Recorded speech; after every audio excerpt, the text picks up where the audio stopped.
দিরাং শহর পেরিয়ে আরও কিছুটা এসে রামা ক্যাম্প থেকে ডান দিকের একটা ভাঙাচোরা রাস্তা আমরা ধরলাম। রাস্তাটা ঢালু হয়ে নেমে গেছে। লোকদের জিজ্ঞাসাবাদ করে এগোচ্ছি। চোখ ভ্যালি কা রাস্তা। দিরাং নদীর ওপর ব্রিজ পড়ল একটা। ব্রিজ টপকে বাঁদিকে বেঁকে গিয়ে আঁকা বাঁকা একটা পাহাড়ি পথ ধরলাম আমরা। এই জায়গাটার নাম হচ্ছে চুগ ভ্যালি। দিরাং থেকে 15 কিলোমিটারের মতো পথ। বিকেল প্রায় শেষের পথে, তাই সন্ধে নামার আগেই পৌঁছাতে হবে। রাস্তার বাঁদিকটা খেয়াল করো, চোখ জুড়ানো সোনালি একটা উপত্যকা। কি সুন্দর! আমরা যাচ্ছি চুগ ভ্যালির একটা হোমস্টেতে।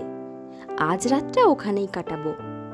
একটা গ্রাম পড়ল, এটাই হচ্ছে চুগ ভিলেজ। গ্রাম পেরিয়ে নদী পেরিয়ে আরও অনেকটা আমাদের চলতে হবে। দিনের আলো নিভে আসার আগে আমরা এসে পৌঁছলাম নদীর ধারে। অপূর্ব সুন্দর পাহাড়ি নদী বয়ে যাচ্ছে, তার উপর কাঠের ব্রিজ, চারদিকটা ফুলে ঢাকা।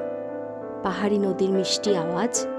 এই চুগ ভ্যালি নিয়ে ফুল ব্লগ আসতে চলেছে আমার চ্যানেলে। গ্রাম পেরিয়ে নদী পেরিয়ে আরও অনেকটা এখন আমাদের যেতে হবে।